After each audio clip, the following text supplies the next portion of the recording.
He was a cult of personality figure. He definitely was the closest to a fascist leader that we've ever had. If Lang would have arrested the Governor General, it could have started a whole civil war in Australia. His dismissal was the closest Australia ever got to a civil war. When he heard about it, Lang was hatching a plot to kidnap the governor. The stakes simply don't get any higher than this. It's a Jack Lang episode. So this is our first foray into state politics, and with guys like Eddie Obeid, Joh Bjelke-Petersen and John Barilaro, it certainly won't be our last. Essentially, so far in this series we've covered from Federation to 1931, and at the end of last episode we paused our look at the feds to zoom in on New South Wales' response to the Great Depression. Basically, we left with Labor Prime Minister James Scullin having a pretty weak response to the Depression, as he was undermined by his cabinet and had his own ministers defecting to Labor. Lang certainly played a crucial role in that insurrection, but to properly understand his influence, we need to go back to the start. You see, Lang entered New South Wales Parliament in 1913, and during World War I, came out against federal Labor leader Billy Hughes on the issue of conscription. If you followed the series so far, you'd know that those who supported Hughes left the Labor Party to form the Nationalist Party, and so Lang's opposition to Hughes put him in very high standing with those who remained loyal to Labor. In 1923, he became the leader of Labor, and then in 1925, his government won the election, securing him the premiership. And Lang hit the ground running with some pretty revolutionary social spending policies. He introduced a pension for war widows with children under 14, created pretty comprehensive workers' compensation laws, introduced a 44-hour working week, and abolished compulsory public school fees. However, Lang's most important action was to build the Hume Highway. Sydney kids, like the video if you remember eating at that Hume Highway Macca's on the way home from your Year 6 Canberra excursion. But no, definitely the most controversial action that Lang took in his first term was an attempt to abolish the New South Wales Senate. You see, in the 1920s, our Senate was not democratically elected, and it actually wouldn't be until 1978. Instead, it was appointed by members from the lower house, and those senators could remain until they died.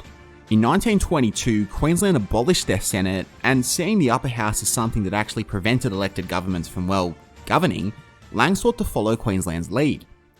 Essentially, this involves stacking the upper house with senators who would vote themselves out of existence, and they went close. In 1926, Lang put forward 25 compliant senators, but they just didn't have enough to have a majority on the bill, and then in 1927, Lang lost the election 46 seats to 40 to Nationalist leader Thomas Bavin. When the stock market crash hit America in 1929 and the Great Depression began to sweep across the world, Bavin's response was to simply stop all spending. Suffice to say, this didn't go down well in New South Wales, and with Lang promising another bout of social spending programs, he swept back into office 55 seats to 35. This second term, though, was about to get a whole lot more intense. So the 1930s is one of my favourite eras of politics, mainly because it was so militarised. Like, imagine the movie Green Street Hooligans, but instead of there being street wars of West Ham vs Millwall, it's the New Guard vs Labor Defence Corps. I think I would have had my day job and my night job as Frodo's fighting partner sorted. What was you studying before this geezer stitched you up? History. History? I teach history. You teach? Just so we're all on the same page, that's a joke. I definitely don't condone political violence. Also, based off of my one scrap in the playground against Damo as to whether or not I footed it in handball, I doubt I'd even be capable of any effective political violence. But basically, there was a political militia group called the New Guard who roamed the streets of Sydney in the 30s. It was a violent fascist group, and this isn't me doing the Antifa thing of calling Bernie Sanders a fascist because he once appeared on Fox News. No, they self-identified as fascists and literally met with Nazi Foreign Minister Joachim von Ribbentrop. And the New Guard basically always beat up and drubbed people attending Lang's Labor meetings, and they'd also frequently attack the New South Wales police. This had two effects. Number one, it drove the New South Wales police into firmly supporting Lang, and this will be crucial at the end of the video. And number two, it gave way to Labor forming their own militia group, the Labor Defence Corps, and the two militias would simply have at it. Now, amidst all this political warfare, Lang actually managed to pass more key reforms. His overarching philosophy in dealing with the Great Depression was to simply spend his way out of it. Injecting money into the economy through welfare payments would allow people to spend that money and therefore stimulate the economy. Now, in the 2020s, this is basic orthodoxy for dealing with a crisis. Australia had a $10.4 billion stimulus package during the GFC, and America had a $2.2 trillion stimulus package in March 2020 due to COVID. However, this was considered madness in the 30s. The mainstream opinion was that spending should be cut back during times of crisis, and it wouldn't be until 1936 that John Maynard Keynes codified his theory of Keynesianism, basically what Lang did in spending during a time of crisis. And it really wasn't until the 21st century that Keynesianism was accepted across the board. So Lang was quite ahead of his time in this respect and passed through a second wave of reforms such as precise minimum wage, giving increased rights to tenants, allowing women to sit in both chambers of parliament, and he even proposed that the Australian dollar be taken off the gold standard and instead moved to a goods-based standard. However, this one didn't get through. The New Guard criticised Lang for being a communist, but the Australian Communist Party called Lang a social fascist. It's almost like those labels aren't actually helpful. However, Lang set the record straight, disavowing both of his opponents, and went as far to say that his policies were preventing communism rather than enabling it. Unfortunately for Lang, his fight was about to extend to federal Labor. So earlier on, I alluded to Lang taking down federal Labor, and this is pretty much how it went down. So James Scullin was a Labor Prime Minister, but like I said last week, he appointed Robert Gibson to be head of the Commonwealth Bank, but Gibson refused to go along with Scullin's plan of expanding the nation's credit line. Secondly, his treasurer, Ted Theodore, had to step down amidst allegations of corruption, but then in 1931, Theodore was reappointed by Scullin, ousting Joseph Lyons as acting treasurer. As a result, key cabinet members were starting to defect, but for different reasons. So Joseph Lyons defected from Labor and merged with the Nationalists to form the United Australia Party.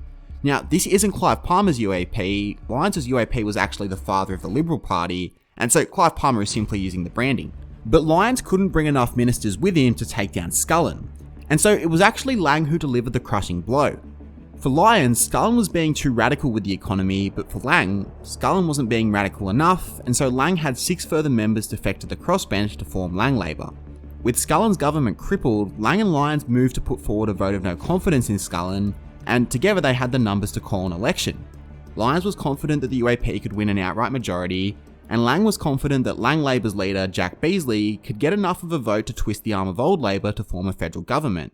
Unfortunately for Lang, it was Lyons who was right, as the UAP had a massive 15.2% swing their way.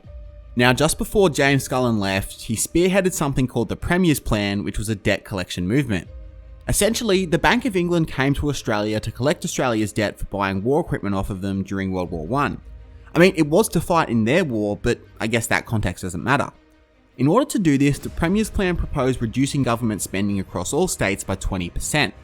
Lang was furious at this because he wanted to spend and proposed that the debts be repaid after the Depression. He also claimed that if America got a 40% debt reduction, why couldn't Australia, who fought in the war for longer?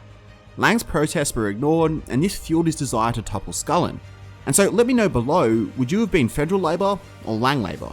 However, Lang wouldn't have any more luck with Lyons, and this is where things get really intense.